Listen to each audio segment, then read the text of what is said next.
Hello and welcome back to Midlander Gaming, and this is going to be a carry on from my learning to play Epic Waterloo, and we're going to move on to the hand-to-hand combat phase.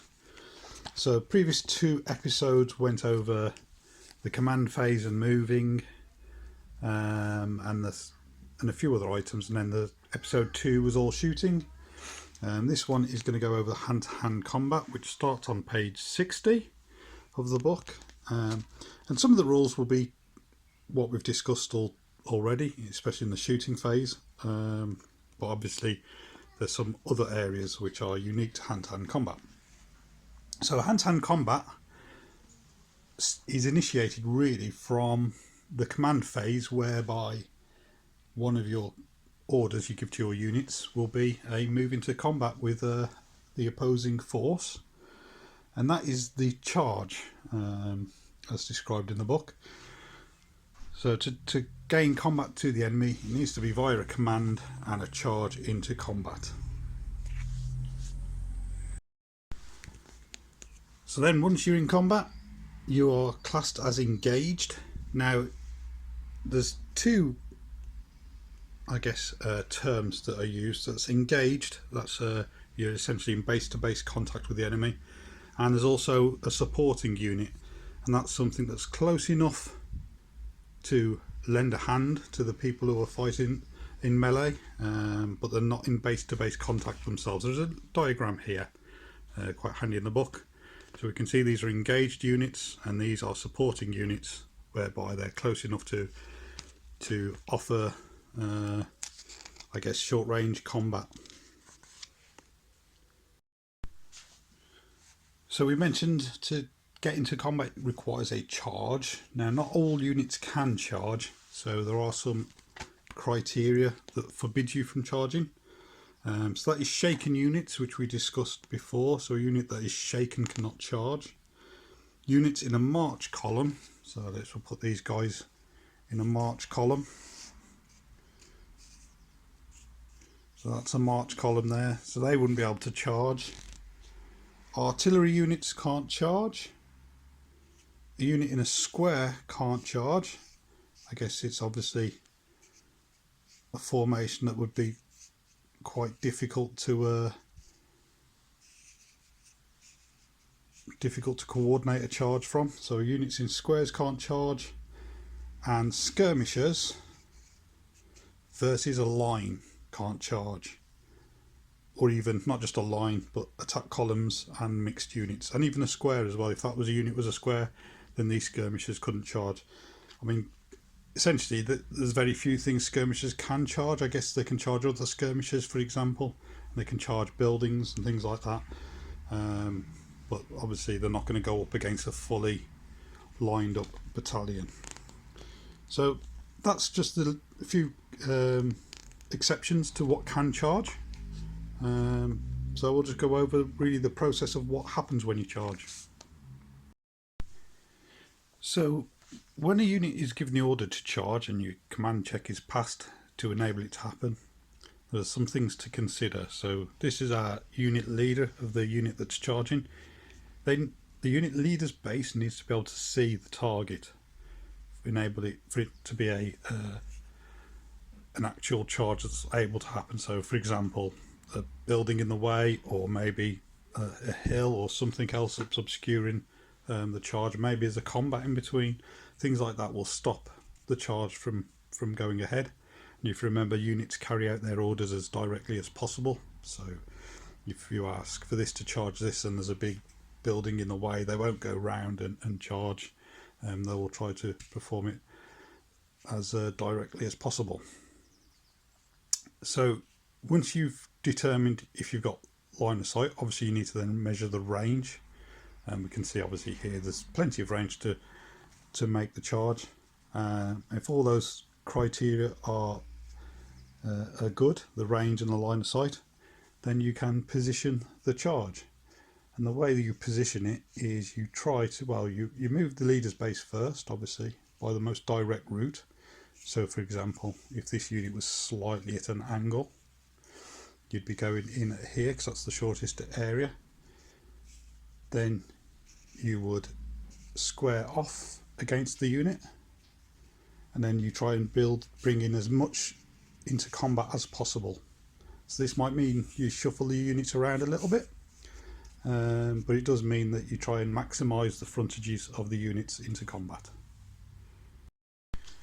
Now, we talked a moment ago about going around the building and charging. There's another thing that stops that, and that is whatever arc you're in at the start of the move, that's the arc you need to stay in. So if you're in the front arc of the units, then you have to charge that arc. You can't go round to charge the flank, obviously, because that's not the arc you were in. So you have to continue in the arc you're in and contact in that orientation. Keep that orientation against the target. And in this example, we can see that the cavalry have charged into the line infantry here.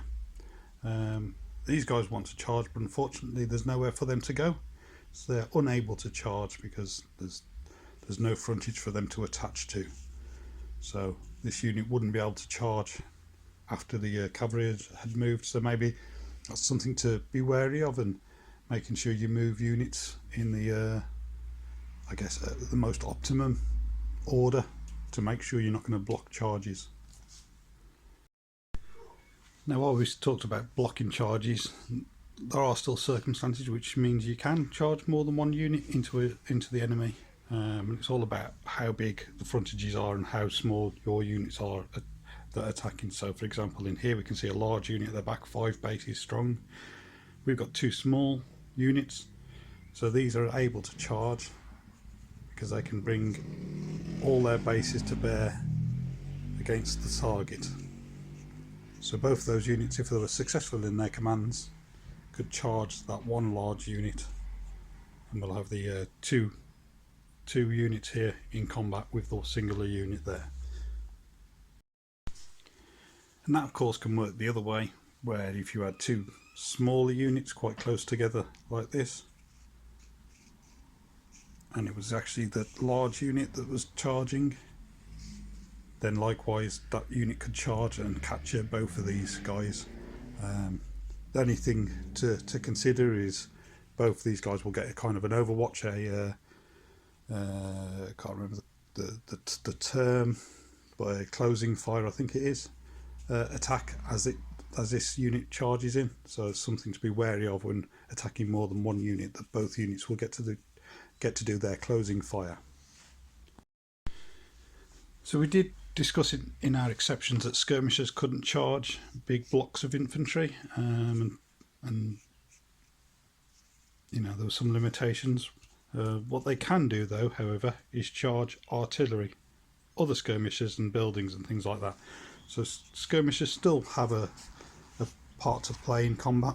They are still able to do it. It's just a bit more specialised what they can do and how they go about it.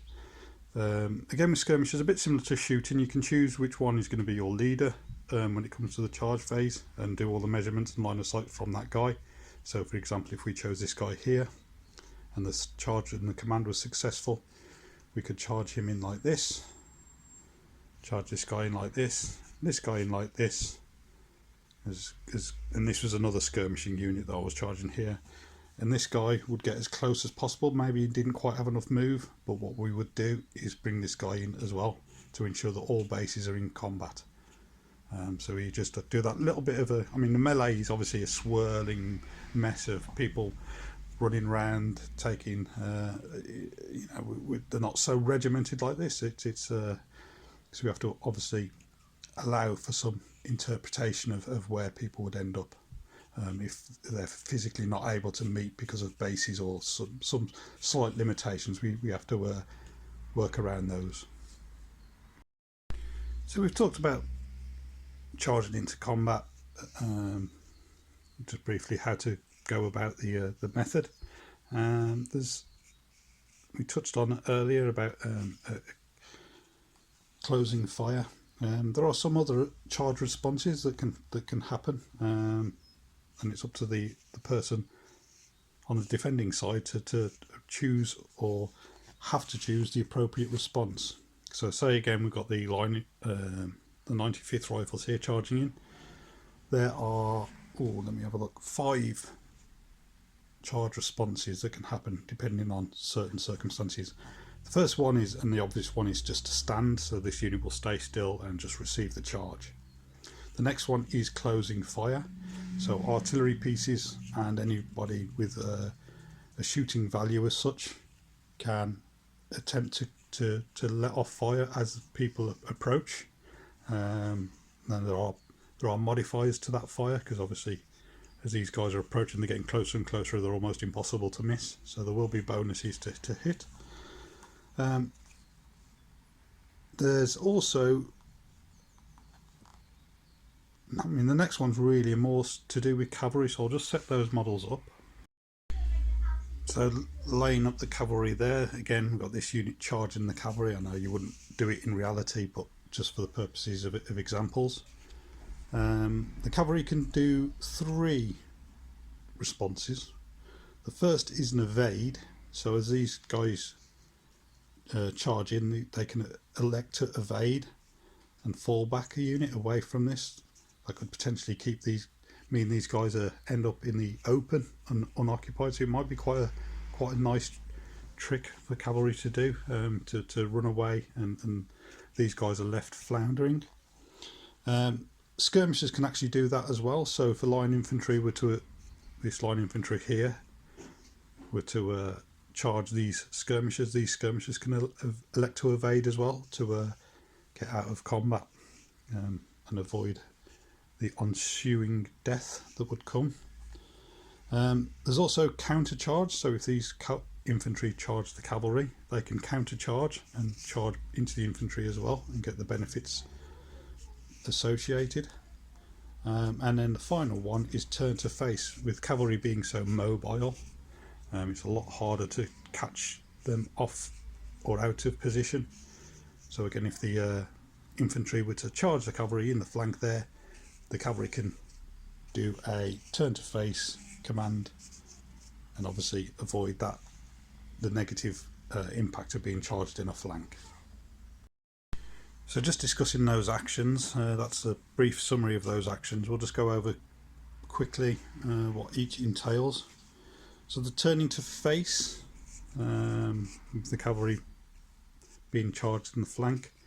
Now, even though we talked a moment about a charge has to happen in the arc you're in, with the mobility of cavalry, again, we can ignore that rule. It's a bit of an exception, and they can still come about to make sure they're charged in the front arc instead.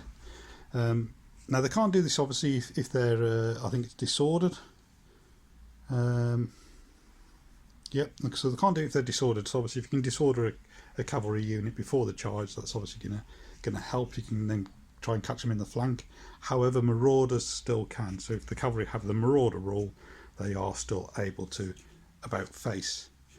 The evade rule, again, that's when you measure and you found that you are within range to meet them, these guys can do an evade move, and that's falling back. And if they're successful, then obviously the charge fails, but they can't evade again. So if they fall back and become in the range of maybe another unit, that unit will definitely be able to contact them because they're unable to evade more than once.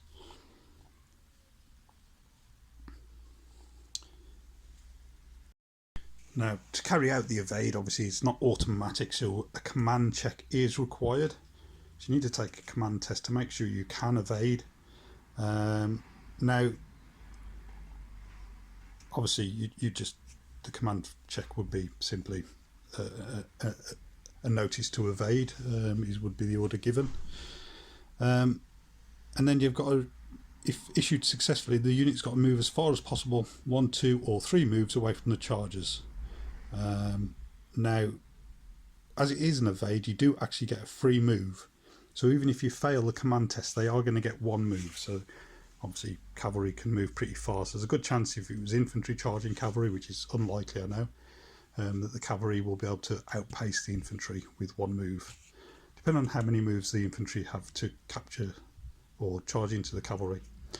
Now, however, if part of that evade though was you I don't know, using some kind of strange formation, you needed to do a formation change first to then be able to fall back, that formation change first will be your free move. So if you fail command check, you can change formation, but unfortunately you're not going to be able to move back, so they will still get into combat. So a couple of things to note on the evade. So there's some pros and cons to it as well. If you do manage to evade, there are no negative connotations to it, so you can carry on next turn as normal, acting out as though nothing happened. However, if you do elect to evade and don't fall back enough, for example, you can fail your command check and only get one move, and they add 2 moves and run you down, that does mean that your unit will be classed as destroyed, because as they've attempted to flee, they've been overrun, and this unit evading is removed from the board. So it is a risky proposition. I think normally you'll probably have a good idea if you're automatically going to get away from them enough. Even with one move, you might have can work out it's 100% chance to evade, even with a failed command test. But it is something still to be wary of, that electing to evade and not getting far away will mean that you are run down and destroyed. So a cavalry countercharge. Now really, a cavalry countercharge is probably going to happen against other cavalry. When cavalry charge cavalry, they'll do a countercharge. By carrying out that reaction, the cavalry countercharging will also get all their cavalry bonuses, charging bonuses. So that's why you would carry out that countercharge. Now you can do if infantry charge them as well, but because they will get their charge bonuses, that will mean that the infantry will be automatically disordered and receive no bonuses for charging. So you can see why infantry charging cavalry in the front arc, and you can only countercharge if it happens in the front arc, but you can see why charging cavalry in the front arc is not a wise thing for infantry, because all it will be is as if the cavalry had charged the infantry, not the other way around. All the bonuses and all the benefits will be with the cavalry, despite the infantry carrying out the charge. So once the units are engaged in combat, combat is carried out on each part of the turn, regardless of whose turn it is. So say player A's turn, all combats will fight, and then in player B's turn, whatever combats have been initiated, they will all fight again. So it happens every turn, unlike shooting phases where you only shoot your models in your turn and the opponent doesn't shoot anything. And the process would be, so these two guys, or these two teams, they're here in combat with each other. You would carry out the full engagement here, rolling all dice to hit, wounds, casualties, so on and so forth, and the break tests. Complete this entire combat before moving on to another combat, say if these cavalry charge the artillery. So you do the full procedure with this unit before moving on to the next unit. And the process of actually fighting in combat is a bit similar to shooting. So in your stats for each unit, you will have an attack value or a hand-to-hand value, which, if I go back to an example, is here. So hand-to-hand 6. That indicates how many dice you would roll for that unit. So you'll roll all those dice, and any score of a 4 means that you have hit your opponent. Now there are some modifiers that can happen to those dice rolls and the amount of dice, and there are 2 charts in the book on page 75 that give some brief indications of what modifiers you would apply. So for example, limbered artillery roll 0 dice, people in a march column, so we talked about that earlier, where they're all in one row, they'll only get to roll 1 dice no matter how many dice is on their stat. In a square you'll have 2 per face. Now obviously that's still going to be up to your maximum amount of dice. And in buildings, so such here, you'll have 2 per face of the building. So that's how many dice you're going to roll, if not in the normal formation where you can roll all of them. And then there's some modifiers. So we have a +1 for charging, so obviously hitting on a 4+ will go down to a 3+, and that's where we talked about if infantry were to charge cavalry and cavalry countercharged, the infantry aren't going to get that bonus anymore because they'll be disordered, and those any kind of charge bonuses will be lost, but the cavalry will get it. So that was what we were talking about earlier. Yep, +1 for winning. If the unit won the previous turn of the same engagement, this unit applies during the following turn. So obviously if the engagement has been being dragged out, the winner keeps getting a +1. Well, it's a single +1. If you're shaken or disordered, your to hit roll modifier will be a -1, so a 4 will become a 5 to hit. If you're skirmishers, you're at -1, so skirmishers only hitting a 5+. And if you're engaged to the flank or rear, then you're also at -1. So obviously you're not in an optimum position to be able to fight. So once you've rolled all your dice to hit and applied the modifiers, one thing to note is a 6 is always a hit and a 1 is always a miss. So that's also something to consider despite all those modifiers. Once you've rolled all your dice and you've got the amount of hits, the opponent will take their morale saves. And this is exactly like it was in the shooting phase. You roll the dice, you'll compare it to your morale value. If we go back to that stat section, so the morale of British Line Infantry, for example, is a 4. You roll your dice for each hit, and on a 4+, you'll ignore that hit that was suffered, that your morale's high enough to not be affected by it. And on any fails, that will be a casualty taken. So again, just like the shooting phase, as you take casualties, once you reach your stamina value, your unit will be classed as shaken. So as those casualties start mounting up, and again we'll just quickly whiz back to the stats of British Line Infantry, and they have a stamina value there, so 3. So once these guys, for example, in combat took 3 casualties, they would be classed as shaken. So again, once you've worked out the casualties from both sides, you've both rolled your dice to hit, you've both taken your morale saves, you've both referred to your stamina values.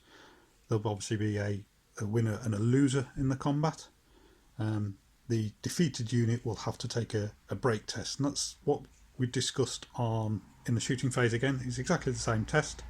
However, you will look at the hand-to-hand combat value should you fail a break test. But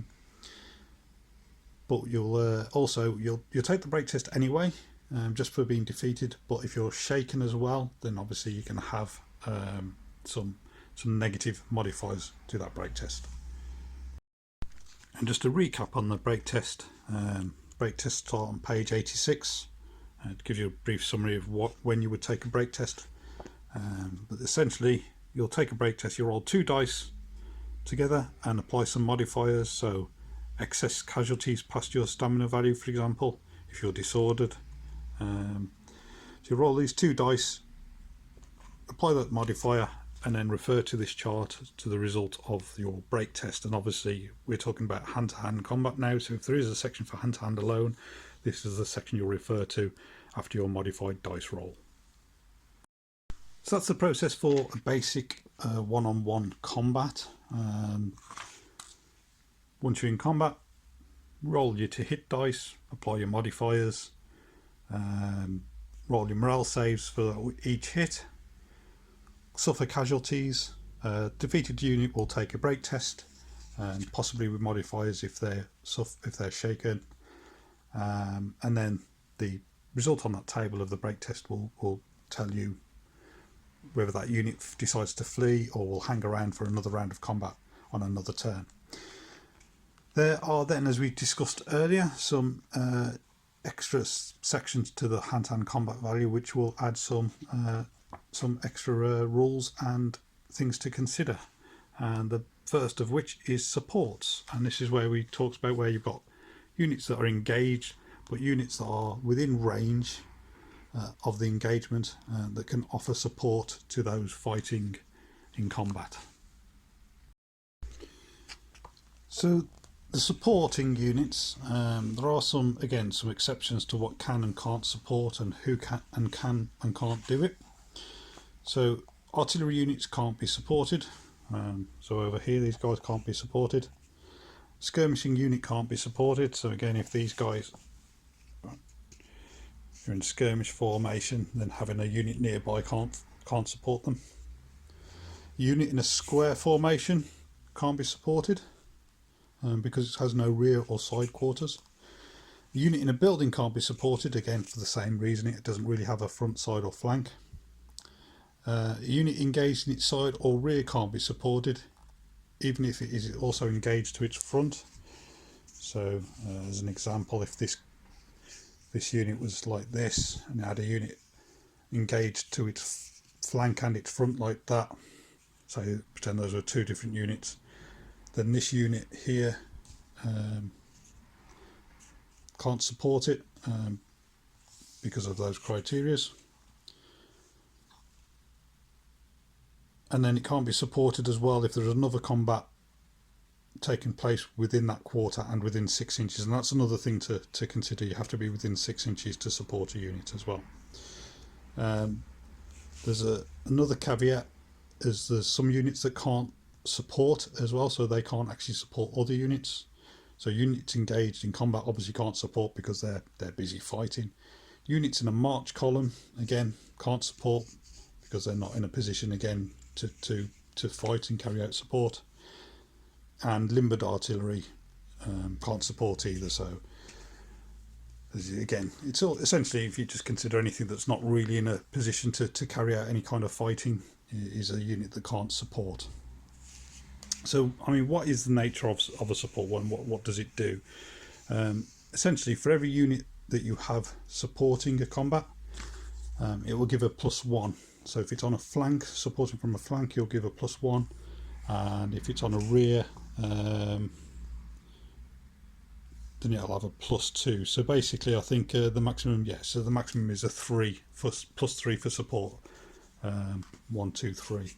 And again, the book is very useful. It has the diagrams of how it can support. So we can see here that the unit here is supported in the blue, and these two units both have supports on the flanks. So you can have maximum of supports from each flank and each from the rear as well, giving you a +3. And that +3 is something that is used, or +1 to +3 if you have support, in the combat results section. So when we discussed when having combat, you do your hits, your morale saves, you take casualties, and the amount of casualties you make is your combat result. Now this supporting area can give you a bonus to that combat result. So if both sides, for example, cause 3 casualties after morale saves, it's a tied combat, but one of the units is supported on a flank, it'll give you a +1.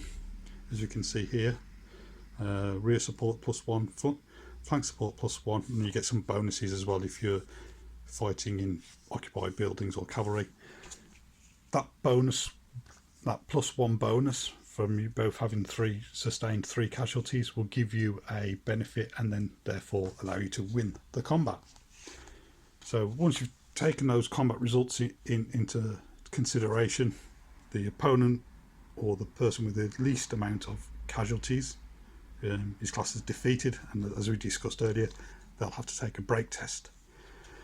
And then once you've gone through the break test results, you will review anything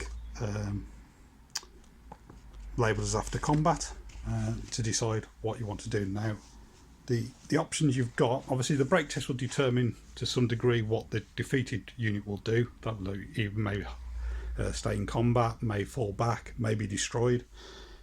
The victorious unit will also have some options, and that's based from this section here on page 81.